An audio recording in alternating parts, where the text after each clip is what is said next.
What's going on, Omnibuddies? Mitch here, and today we are doing another Omnibuddy overview. What are we looking at? We are looking at the latest from Geoff Johns and Gary Frank. We are looking at Geiger.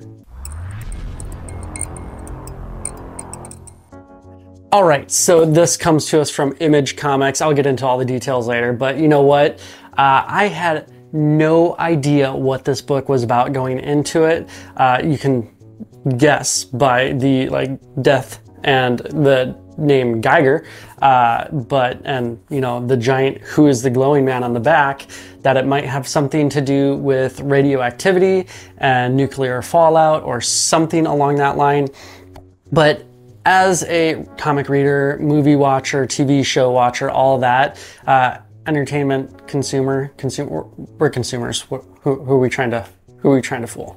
But as I consume entertainment, I personally stay away from trailers, finding out about reviews of other books. I do not like spoiler reviews, so I really try in my overviews. That's why I call them overviews. I don't call them reviews, because I like to just give an overview a little bit without any spoilers, or as little spoilers as possible, and also just kind of give a general sense of what the book is, a little bit of my opinion, but kind of let you form your own opinion. That's why I don't really do reviews. I always read the book and then give you a little bit of an overview on it. So that's what I'm doing now. That's a little bit of the sense of what I like to do. So you know what? Let's stop talking about it out here in the ether. Let's get it on the table and talk about this book. All right, so this is Geiger Deluxe Edition. It's by Geoff Johns, Gary Frank, Brad Anderson, and Rob Lee. Here's a shot of the spine. It comes to us from Image Publishing. And then here is a nice shot of the back. Who is the glowing man? This does collect Geiger numbers 1 through 6 and just portions of Geiger, the 80-page giant number 1. So yes, and this does retail for $34.99 USD, which, man, for this big of a book is actually quite a steal in my opinion. Just to give you an idea of the size of it, here is another post-apocalyptic book, Little Monsters. This is also Image Comics, and this is a typical Image Comics Deluxe Edition. So it is rather large in comparison, pretty much same thickness on the spine here. But yeah, so definitely great quality in size, and then really nice. Let's crack it open. I've loosened up the binding once and I've read through it once, so still has some creaking on it, but overall it has held up really nicely, and it is really great quality in my opinion. Nice sewn binding. We got really nice end sheets. I'm a sucker for end sheets like these when they actually do art on them rather than just blank black, brown, purple, red, green, whatever paper. I like when they do art on there. Fantastic. And then we'll get right into it. We have really nice, thick, glossy, semi-glossy maybe paper, but you have no problem. You're not seeing through any of it or anything like that. And then you have all your stuff right here with all the creators and people who worked on the book. And then we go right into Geiger number 1. Each issue has cover art for it.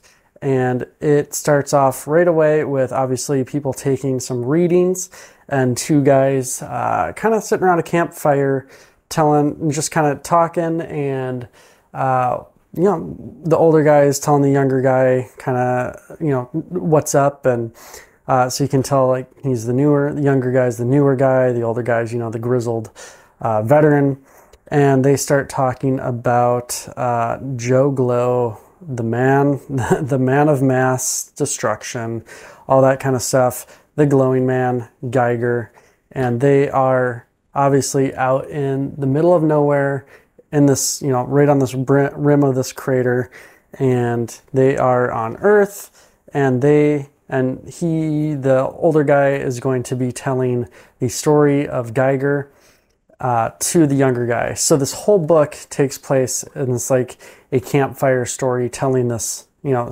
telling the story of how this man was created, the glowing man, Geiger, whoever you want to call him. And it basically starts off right away. You're in Boulder City, Nevada, and it is a man and his family running to a bomb shelter for what, you know, obvious reasons, as, you know, the whole premise of the book, Fallout and Glowing Man. And, you know, the bombs are dropping. Very interesting. So right away you get, you know, violence from other people wanting in and wanting safety and, you know, survival of the fittest. And right away, this man is trapped outside and the bombs go off and bam, you are into the book 20 years later. I'll say, like, I'm not going to try and give away too much of this book. I just did, you know, walk through of that premise right up front. It's not, you know, what is that? The first five, 6 pages, something like that, maybe 10 pages. So I'm not going to try and talk too much about the story. I'll give some of the premises, I'll give a little bit on the premise and all that kind of stuff, but really cool stuff. And you are introduced to a lot of different characters right away. You have the King, Safari Bob, you have all these crazy people in Las Vegas, and it is nuts. You have just weird post-apocalyptic culture and what it's developed into in Vegas.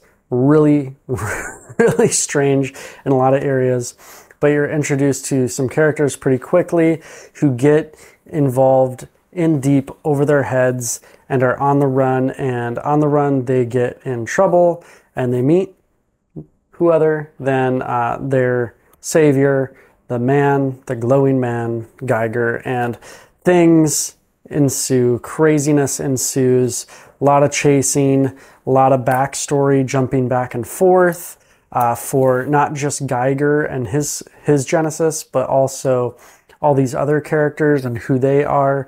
And really cool, really well told. I was not prepared for how much depth emotionally there would be in a lot of these things. And I thought it was in the story, and I thought it was really cool how much depth and character development they gave all of these characters. They all kind of had interesting moments that deepened who they are and why they do what they do. Really cool stuff. How Geiger works is really interesting too. They get into that and a little bit of the science behind it, and it gets pretty nutty. I will say that I'm trying to flatten the book a little bit as we go. You can see here, now that I'm kind of in the middle of the book, here's that sewn binding. Here, I'll kind of go a little bit farther. So you get a little bit of an eye hole. It's not much, but it definitely, like, the book lays pretty dang flat, especially near the center of the book. Really cool science behind Geiger and who he is and how he sort of functions. I mean, they don't go too crazy with it, but they do give him some interesting kind of powers and how his powers work. And I really enjoyed why he is involved in this story. Not just that he's a character that gets thrown into this, but that he's a little bit chosen. He's chosen himself to interject himself into this story, which is really great. The panel structure, I'll say, so that's kind of enough about the story.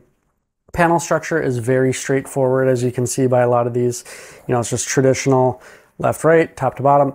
There's nothing too crazy about it. Even on like big car chases, I'll say like the big splash pages are really nicely done. The color in here just absolutely pops. Who is on color again? I just got to remind myself. Brad Anderson does a great job with coloring. Rob Lee does a great job on his letters too. So it's really well done. I loved all the color work in here. It doesn't overpower the story. It just helps the story along. So you're not always caught up in looking, you know, like sometimes with artists, you just stop and you're like, holy crap, look at this page. And I mean, there are some splash pages on here that are insanely cool and really, really good art. But I will say Brad Anderson's coloring brings all of this to life. I think that was what really brought it up to the next level. So yeah, the art was great, fantastic, super interesting. How the mutants and I mean, obviously emotion on here. Like, let's just kind of, here, I'm going to cover up the text a little bit. But yeah, I mean, the emotion on these faces, like, look at that little boy's face. So good. And I mean, just, oh man, so great. And just really well done emotion and character art or character design all around. I mean, everyone has a different look. You're not like, who's this person? Like, they look like everyone else. Like in some books, everyone looks like everyone. And really cool bringing in some other characters from other books here. And there really are some good stakes in this book. Because, I mean, you're never really worried about Geiger, but especially when there's kids involved, you get really, and when characters are being killed off pretty regularly, that adds some good stakes to the book where you're not too, you're never too worried about the superhero protecting them, but you're worried about, like, could the brother die? Could the sister die? Who's on the chopping block next? And the villains of this book are just bonkers and just absolute insanity in all these different who these characters are. The King, Safari Bob, and really interesting, really well done. They all look different. You can always tell them apart, which is really nice. You're never, like I said before, you're not worried about figuring out who's who. I'll say we'll get into here a little bit. So now at the end, I'm just going to cover up. You have this some text here, and then you get into the 80-page giant book, which includes a ton of cool stuff. We'll get in. So it's just what it really does is just expounds on each character, a lot of the different characters. So you learn about Geiger, you learn about his dogs. When it's got two heads, is it a dog or is it dogs? I'm not too sure. Anyway, so you learn about that. You get some layout of Vegas and who runs which casino area, what city, I guess, they're all kind of individual cities and who runs them. And then inside of that, you learn about each character, which is super cool. A super cool way of doing this, because not everyone is really in the book as a character, but their character is mentioned in the, like, referenced, and you don't really know, like, other than context clues, like, oh, they're super crazy, they're very just oriented and all that. And so what's really cool is in this 80-page giant issue, you get who these characters are and how they came to power, why they're so vile, or why they're like a good empathetic character. Really cool stuff. And then each of the art styles are obviously very different too, because they're done by different artists throughout. And hot dang, super cool, super interesting. I mean, you go from like that, like this kind of space pinup, to like more gritty, realistic. Really cool stuff going on. Really enjoyed. I wasn't really, the story ended, it was really great, and then that 80-page giant issue came along, and I was like, well, a lot of times these backstories and these extra things they tack on just aren't really interesting or necessary, but this was actually really necessary and added a ton to the story. So, and then it gives you a nice little timeline throughout history of different heroes and who they are. And then you got all these different files here. Again, you got another page with all the different casinos and who they are: Goldbeard, Karloff, the King, Bonnie Borden, Nero, just Safari Bob. Yeah, really Milky Way, all that. Really cool, really interesting. And then you have some like scans for Geiger. And then, yeah, then you got a whole bunch of the covers. Dang, this is such a good cover. Gary Frank, dude, super nice. Yeah, really cool. Really enjoy it. And man, this larger size kind of library edition is really nice. Really great for the art because it's a lot of it's so detailed in the splash pages and the color. Dang, so good. Yeah, anyways, we'll kind of flip through here, get some shots of the different pages on here, and then you have cover process stuff about Geiger, Barney the dog or whatever. So yeah, you kind of have the main two heroes and then the cover process in here. And that wraps up the entire book of Geiger. This is the deluxe edition. I would actually really love to see more Geiger, more adventures of Geiger. Check it out. All right, so this book, like I said before, I went into completely blind and I was blown away. Really love this book. If you've watched the channel for any amount of time, you know that I am a huge sucker for any kind of post-apocalyptic, crazy war, all that kind of stuff. You know, the world's falling apart.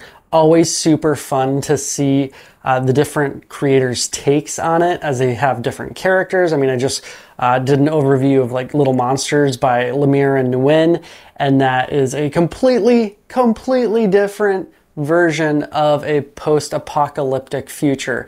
I freaking am a huge sucker for them, and so it is always fun to see a completely new take on it, and a new take done well. And I will say this is kind of in the vein of like a Fallout type feel, the game show, if you've watched that. I haven't played much of the game, but I watched the show, loved the show. So it's got a little bit of that feel where it's got that weird like juxtaposition of like the haves and the have-nots, and once you go out into the world and come back into it, and it gives you a lot of weird kind of vibes going on with that, you know, like super powered and mutants and all this kind of crazy stuff. Super fun take on the whole Fallout thing. Really great twists and turns and mysteries behind it. I loved all the different locations and the different characters behind the locations. Really fun stuff. I loved that kind of fleshed out world.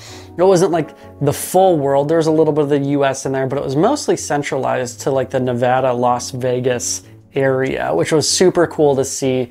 Yeah, but super fun. I would definitely love to see more Geiger. Now I got to check out some of the other books that kind of like tie into it a little bit, like Junkyard Joe. Definitely going to be pre-ordering that so I can read that, because heck yeah, that kind of blends into this book a little bit. I won't necessarily say how. You might have picked up on it as I was flipping through it, but you know what? Super fun. And I love when worlds kind of slowly that were like separate and they like slowly kind of merged together like that. Really cool stuff.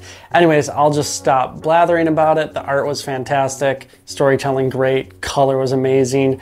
The actual binding by Image Comics was superb. Loved it. Loved everything about it. Anyways, I'll stop talking. I said that already. I'll stop talking. Don't forget to like, subscribe, hit the bell for notifications, do all of those things. But the most important thing to do, and I say this every time because I love talking with you all about what you're reading, well, just talking about comics in general. Let me know in the comments what you've been reading, what kind of post-apocalyptic book is your absolute favorite.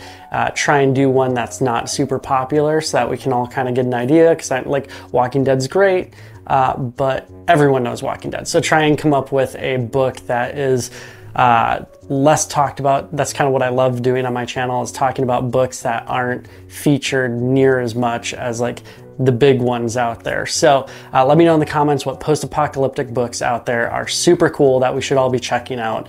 All right, that's it. Take care. Stay cool.